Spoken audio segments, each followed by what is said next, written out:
Dan sebenarnya daripada meributkan Yesus mati atau tidak, bagi orang yang non-Kristen itu lebih baik berpikir kenapa Yesus perlu mati.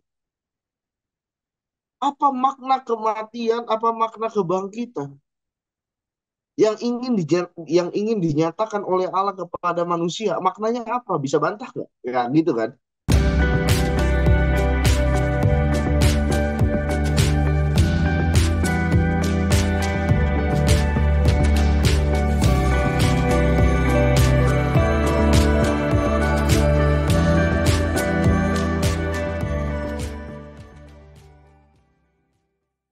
Shalom saudara, berjumpa kembali dalam Bincang Teologia.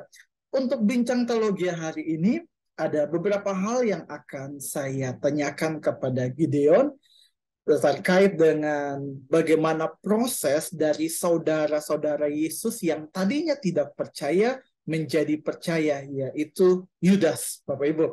Nah, kita akan langsung saja diskusi dengan Gideon pada hari ini. Halo bro. Ya bro, terkait dengan video kita sebelumnya bro, di mana bro sempat menyinggung tentang saudara-saudara Yesus dan ada orang yang bertanya tentang saudara Yesus dan di dalam komentar itu bro menuliskan tentang beberapa ayat yang bro berikan dan ayat itu menjelaskan bahwa saudara-saudara Yesus tadinya tidak percaya kepada dia. Dan setelah itu mereka percaya. Yang mau saya tanyakan di sini adalah proses dari Yudas ini, bro. Karena tadinya dia tidak percaya, kemudian di Yudas 1 dia menuliskan bahwa dia menjadi hamba Yesus. Nah, bro, yang saya mau tanyakan adalah bagaimana sampai proses Yudas ini bisa menjadi percaya kepada Yesus. Silakan, bro. Ya, terima kasih bro. Tentunya proses percaya ini terkadang kita berpikir mengenal Tuhan itu secara instantly atau secara instan. Tapi kita bisa melihat ini menjadi suatu bukti sebenarnya. Menjadi suatu bukti dari orang tidak percaya, ya, karena apa dia tidak percaya? Karena dia kurang pernyataan. Kalau dalam bahasa Indonesia, pernyataan itu bisa digunakan dengan kata pewahyuan. Orang itu tidak mendapat pewahyuan, sehingga tidak menjadi percaya. Nah, tapi berjalannya waktu dan Yudas itu saudara kandung Yesus semua itu menyaksikan apa yang dinyatakan oleh Yesus, yang tentunya sebagai orang Yahudi mereka mengerti sekali tentang apa yang diberitakan tentang nubuat juru selamat atau Kristus Hamasyah yang akan datang. Maka waktu waktu mereka terakhir di Kisah Rasul 1 sebelum Yesus naik, mereka ada di sana dan mereka melihat Yesus naik. Di situ kita bisa melihat bagaimana setelah kejadian itu saudara Yesus itu juga ikut menantikan eh, pencurahan yang dijanjikan oleh Yesus. Nah, kita bisa melihat yang tadinya di dalam surat Yohanes, Yohanes menyaksikan bahwa saudara-saudara pun tidak percaya kepada Yesus. Saudara satu rumah ya tidak percaya kepada Yesus. Nah, ada prosesnya itu sehingga ketika mengerti dari waktu ke waktu, mengerti pernyataan itu, maka pada akhirnya dia sampai kepada iman. Ya, jadi itu proses yang sebenarnya tidak sebentar. Kalau kita kita melihat keterlibatan Yesus dengan saudaranya kan dari kecil sampai mereka besar, sampai Yesus pelayanan pun di Yohanes itu Yesus pelayanan pun mereka belum percaya bahwa Yesus adalah Tuhan. Ya saya ngerti sih rasanya mereka ngelihat manusia gimana sih kok bilang itu adalah Allah gitu ya.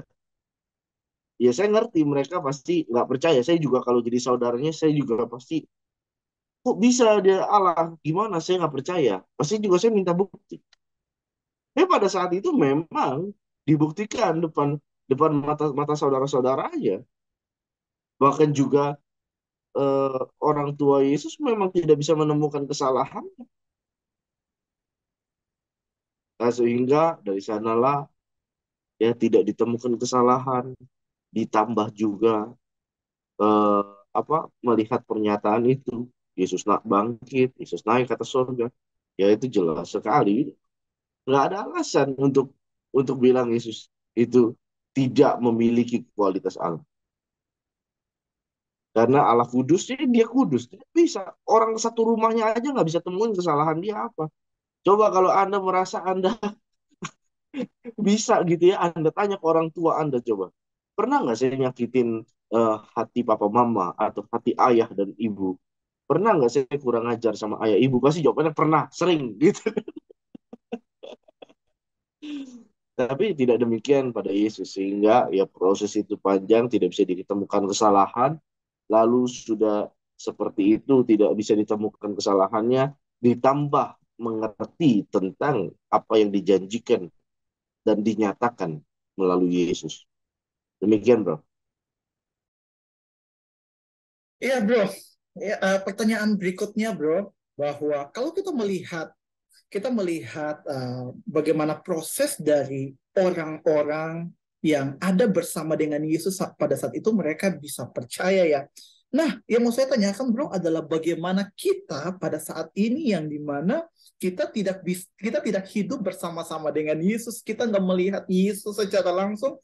Apakah kualitas kepercayaan kita bisa sama seperti dengan mereka yang melihat Yesus secara langsung? Gimana bro? Silakan bro. Iya, thank you, bro. Tentunya di segala fase kehidupan dari zaman ke zaman, tentu ada era fase di mana kedatangan yang pertama, setelah itu pencurahan transisi pencurahan Roh Kudus dan masuk ke dalam fase kegerejaan. Semua fase itu memiliki sebuah istimewanya masing-masing, ya. Jadi eh, istimewanya mereka yang menyaksikan Yesus, yaitu mereka saksikan dan mereka mereka saksikan itu, mereka tulis itu perjanjian baru. Nah, bagaimana muncullah orang-orang ya dalam abad pertama aja sekitar tahun 70-an, tahun 80 itu muncullah tulisan-tulisan gnostik yang bidah tentang Yesus Kristus. Abad kedua, abad ketiga, abad keempat, cerita tentang Yesus Kristus itu diubah-ubah terus. Ada yang bilang Yesus Kristus nggak mati, ada yang bilang Yesus Kristus bukan manusia sebenarnya, jadi dia sebenarnya pura-pura mati saja, tapi sebenarnya dia bukan manusia.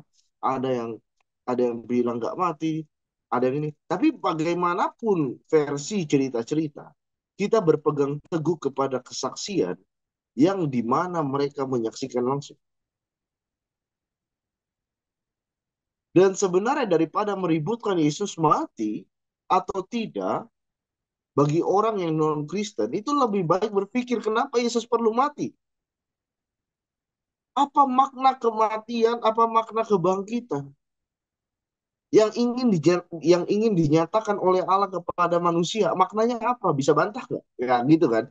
Lebih baik berpikir seperti itu. Orang sibuknya Yesus mati nggak? Yesus disalib nggak? Buat apaan? Gitu kan. Nah, jadi eh, menurut saya kokoh sekali kesaksian para saksi mata langsung itu tidak bisa dilawan oleh siapapun. Maka itu ada penulis misalkan dipakai oleh seperti Ustadz siapa waktu itu yang memakai ya mualaf itu ya, mualaf yang suka pakai buku itu loh, gitu. Yang suka Standar pakai ya. ya bilang suka pakai buku ini dituliskan seperti ini. Makin baca buku Kristen makin siapa bilang kesaksian tetap berpegang kepada kesaksian yang teguh dong, yaitu kesaksian para saksi mata langsung. Dan alur itu jelas loh. Alur itu jelas. Alur mengenai dari abad pertama sampai sekarang, alur mengenai penyalinan, pencatatan dan sebagainya itu jelas sekali di Alkitab. Dan Alkitab itu adalah manuskrip tertua dan yang disalin paling banyak. Jadi jangan bilang kalau Alkitab diubah. Kalau Alkitab diubah, sudah pasti versinya bertentangan dengan satu sama lain. Tapi ada tuh saya temukan ya tulisannya mengenai Yesus seperti Injil palsu. Ya, kan banyak orang kira Injil Barnabas Injil asli gitu kan. Padahal Injil Barnabas tahun berapa? Orangnya saksi langsung bukan. Keterkaitan dia dengan Yesus secara langsung apa? Kalau nggak memenuhi syarat semua ya tulisannya nggak bisa dipercaya. Injil Thomas, Injil Bidat Thomas yang mencatatkan masa kecil Yesus, ya pernah membunuh. Dan itu kapan terjadi? Penulisnya aja nggak ada bersama dengan Yesus, gimana dia bisa itu ya buat-buat. Saya juga bisa buat ngarang-ngarang cerita tentang siapa gitu. Saya bisa aja. Saya bisa ngarang cerita tentang kamu, bro. Bro Ekles dulu lahir ternyata bukan bukan lahir di Indonesia Timur, lahirnya di Alaska. Saya bisa aja ngomong gitu dan saya tulis. Ntar orang ketemu tulisan saya bilang, wah ini Bro Ekles lahirnya di Alaska, padahal nyatanya enggak. Padahal saya nggak ada hubungan dengan kamu. Saya cuma tulis-tulis saja karena kamu terkenal gitu kan. Ya, itulah saya bilang banyak orang yang masih berpusing kepada mana dalil, mana buku-buku buku-buku. Iya bukunya lihat dulu penulisnya siapa. Isinya tautannya kemana? Apakah tautannya itu berpacu kepada tautan yang di atasnya yang benar, yang sampai kalau diurutin dari abad ke abad sampai abad tertua itu bisa dipertanggungjawabkan. Kan gitu kan. Orang asal asal biar kelihatan pintar ambil buku. Ini buku nih. Ya nggak ngerti juga. Ya ada kata editor aja nggak ngerti gitu. Ya sudahlah. Tapi bagi saya yang paling penting adalah makna itu kesaksian. Paling kuat adalah saksi mata secara langsung dan yang bersama-sama dengan Yesus langsung. Jadi jangan jangan bilang bahwa kalau saksi langsung bilang Yesus mati dan bangkit dan naik, jangan berani bilang orang yang nggak bersama dengan Yesus berani bilang bahwa Yesus tidak mati, tidak bangkit. Nggak ada kekuatan sama sekali kesaksiannya. Nah, demikian dari saya, bro. Ya, thank you bro untuk hari ini, dan sebelum kita mengakhiri perbincangan kita pada hari ini, ada yang mau bro sampaikan untuk setiap orang yang nonton video ini, silakan bro.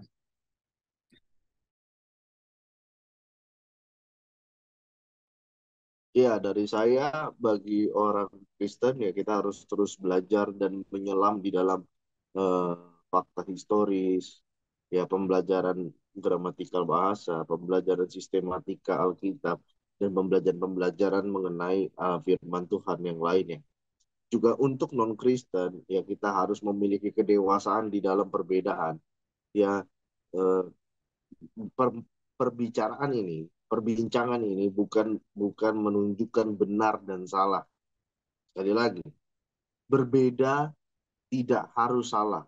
Yang menentukan posisi salah benar yaitu sebenarnya diri Anda sendiri. Tapi kalau meskipun berbeda, kita tempatkan ini sebagai wawasan menambah pengetahuan, menambah pola pikir, ya itu akan jauh lebih baik. Nah, jadi karena kenapa saya bicara seperti ini? Karena seringnya kerap kali ini yang terjadi adalah wah, sakit bahasan video kemana, komen ejekan tentang Yesus, dia nanyanya kemana? Saya bahas tentang misalkan Tritunggal, dia nanyanya bukan ke Tritunggal, dia nanyanya kemana? Bukti bahwa Yesus berkata aku adalah Tuhan. Saya sedang bicara Tritunggal, dia bicara pribadi kedua. Kayak nggak nyambung gitu. Ya, itu kan pertanyaan kalau mau seperti Bro Ekles sudah sering katakan, ya kasihlah di komen dengan sopan, ya mintalah untuk berdiskusi bersama, walau hanya sebentar, silaturahmi.